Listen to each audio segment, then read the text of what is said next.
कि उन लोगों का मैं बाकायदा प्रोफाइल लेके आऊँ, ताकि उनके माँ बाप को पता चले कितने घटिया हैं जब आदमी किसी के बारे में इस जगहों पे कमेंट कर रहा होता है। कितनी थर्ड क्लास लोग होते हैं कि शर्म नहीं होती। फवाद भाई वो कमेंट्स जब मैंने पढ़े तो मेरे लिटरली रोंगटे खड़े हो गए थे, बिकॉज वो इतनी फजूल बात थी। मतलब ठीक है, आप किसी भी प्लेयर को सपोर्ट करना चाहते हैं आप करें। हेलो एंड वेलकम टू लपाला शॉट। मैं हूं सादिया सैमसन और मैं हूं फवाद मुस्तफ़ा। देखा जी सादिया साहिबा, वर्ल्ड कप हो गया ख़त्म, सारा कुछ जो कहा था उसके करीब करीब हो गया। बात सारी ये सादिया कि हम प्लानिंग की बात कर रहे होते हैं ना, अब आपके अगले साल जून में T20 वर्ल्ड कप है। इंडिया ऑस्ट्रेलिया सीरीज प्लान थी, कोई हलचल नहीं थी, कोई परेशानी नहीं थी कि हार गए तो कप्तान चेंज करना है, कोच चेंज होगा, इतना सारा वो हो जाएगा।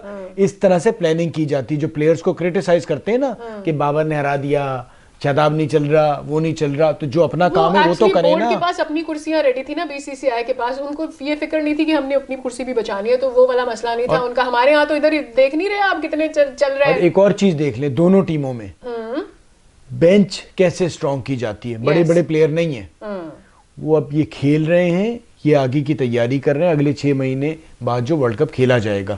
ये होती है प्लानिंग, ये होती है स्ट्रेटेजी। विशाखापट्टनम में है मैच पहला T20, और जैसे फाइनल में दोनों टीमें थी फॉरेन T20 में टकरा रही हैं, तो मजेदार मैच होने जा रहा है। I don't think so। जैसे वर्ल्ड कप स्टार्ट हुआ था, जिस तरह से ऑस्ट्रेलिया खेल रही थी, किसी ने नहीं सोचा ये ऐसा कुछ भी सब कुछ होएगा, but then the way it ended up, मेरे ख्याल में अब जो है ना, अब असल में दोनों तरफ प्रेशर होगा।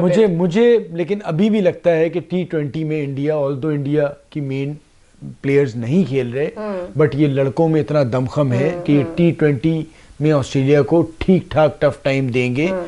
और मैं समझता हूं कि पहला वनडे जो है वो इंडिया के हक में ज्यादा जाने के चांसेस लग रहे हैं। मुझे लग रहा है, लेट्स सी क्या होता है, क्योंकि T20 IPL की वजह से ये लड़के बहुत एक्सपीरियंस्ड हैं।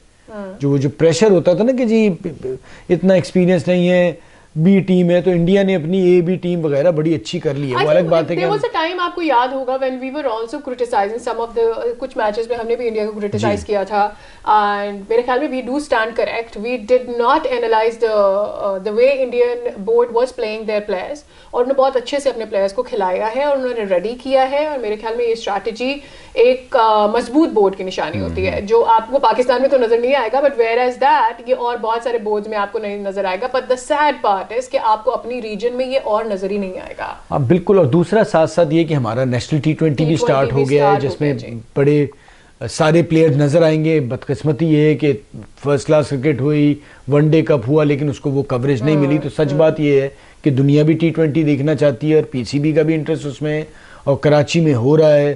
सारे प्लेयर्स भी जो डोमेस्टिक क्रिकेट नहीं खेलते वो भी खेलेंगे, तो एक अच्छा टूर्नामेंट होने को जा रहा है। साथ साथ जो PCB में हुआ है ना सादिया, वो मेरी समझ नहीं आया है।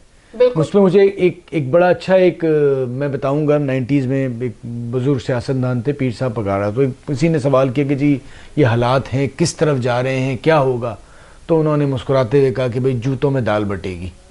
तो कुछ इसी किस्म की सूरत हाल PCB ने कर दी है, जिस तरह से उन्होंने ये सारी पोजीशंस बांटी। और हमारी खुशकिस्मती है कि पाकिस्तान एक ऐसा मुल्क है जिसमें इतने काबिल लोग हैं कि एक आदमी टीम डायरेक्टर भी हो सकता है, एक आदमी कोच भी हो सकता है, वही आदमी PTV बैठ के एनालिसिस भी दे सकता है, वही आदमी अगले दिन मैच भी खेल सकता है।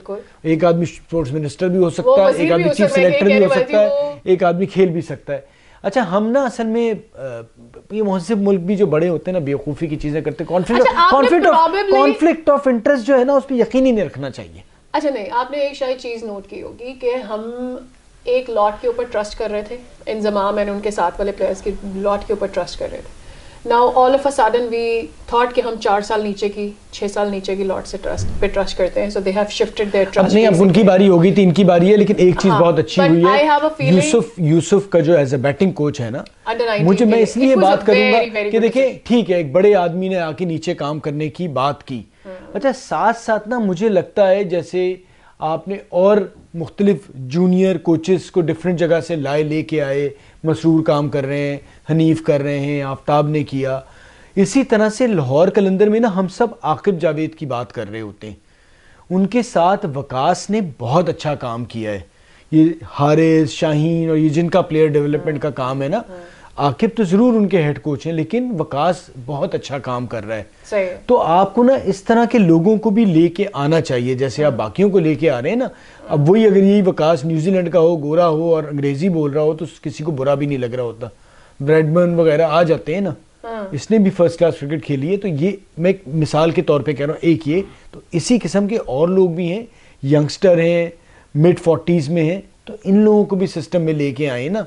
हम हो ये रहा है कि हम उन्हीं को लेके आ रहे हैं कि जो डिसाइड करने जाते हैं कि कोच होना किसे है। एक्चुअली हम लोग जब तक अपनी लॉबिंग से बाहर नहीं आएंगे ना, प्रॉबेबली हम चीज़ों को बेहतर नहीं कर सकेंगे। दो तरह की क्रिकेट, दो तरह से आप असेस कर सकते हैं। एक कि आपने ऊपर के ओहदों पे काम के लोग बिठाए हों जो कि नीचे के लोगों से मिलते मिलाते हों, जिनको पता हो कि जी डोमेस्टिक लेवल पर कौन अच्छे कोच कर सकता है, क्लब्स में कौन अच्छी कोचिंग्स दे रहा है, कौन लोग हैं जिनकी फेयर नज़र है अंडर जो अंडर 14, अंडर 13, अंडर 19 के प्लेयर्स के ऊपर, और डोमेस्टिक के ऊपर जिसकी अलग नज़र है।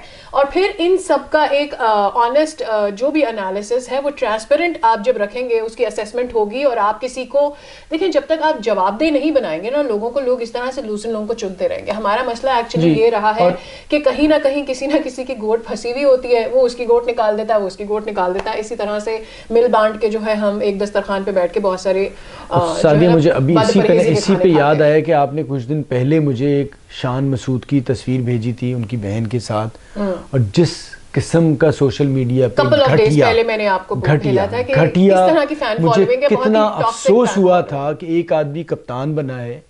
आप ठीक है, उस पर अलग से एक तो वो कप्तान उसे बनाया है, ठीक है, जो बनता है ना उसकी, जिसने बनाया है अगर आप समझते हैं तो उससे सवाल करें। फिर उसने अपनी बहन के साथ तस्वीर डाली, कितनी एक अफसोस वो बता रहा था। और जिस किस्म की घटिया उस पर, मतलब हम कितने नीचे गिर गए, नीच हो गए हैं। और दिल चाहता है बाज़ वक़्त, अब वो कर नहीं सकते, हम भी उस सतह पे नहीं जा सकते, कि उन लोगों का मैं बाकायदा प्रोफाइल लेके आऊँ ताकि उनके माँ बाप को पता चले कितने घटिया हैं। जब आदमी किसी के बारे में इस जगहों पे कमेंट कर रहा होता है, कितनी थर्ड क्लास लोग होते हैं कि शर्म नहीं होती। फवाद भाई, वो कमेंट्स जब मैंने पढ़े तो मेरे लिटरली रोंगटे खड़े हो गए थे, बिकॉज वो इतने फजूल बात थी। मतलब ठीक है, आप किसी भी प्लेयर को सपोर्ट करना चाहते हैं आप करें, लेकिन किसी दूसरे प्लेयर को सिर्फ इसलिए कि वो आपको पसंद नहीं आया या उसका नया ओहदा आपको पसंद नहीं आया, आप उसके घर तक जाएंगे और आप गंदी गंदी बातें उनके पेज पे लिखेंगे कहाँ। और फिर वो बहन जो दुनिया से जा चुकी है, उसकी वो चीजें शेयर कर रहा है, मतलब कैसे जानवर भी नहीं, घटिया। लेकिन ये सोशल मीडिया, वो कहते हैं जंगल का भी कोई असूल होता लेकिन है। सोशल मीडिया की वजह से ना जो घटिया लोग हैं ना, उनकी पहचान जरा आसानी से हो जाती है। सही है। तो बड़ा ही अफसोस की बात है, थोड़ी सी शर्म कर लें और खौफ करें ऊपर वाले का कि किसी पे भी कोई आफत और तबाही आ सकती है। चलें सादिया, इसी के साथ मेरे ख्याल से खत्म करते हैं।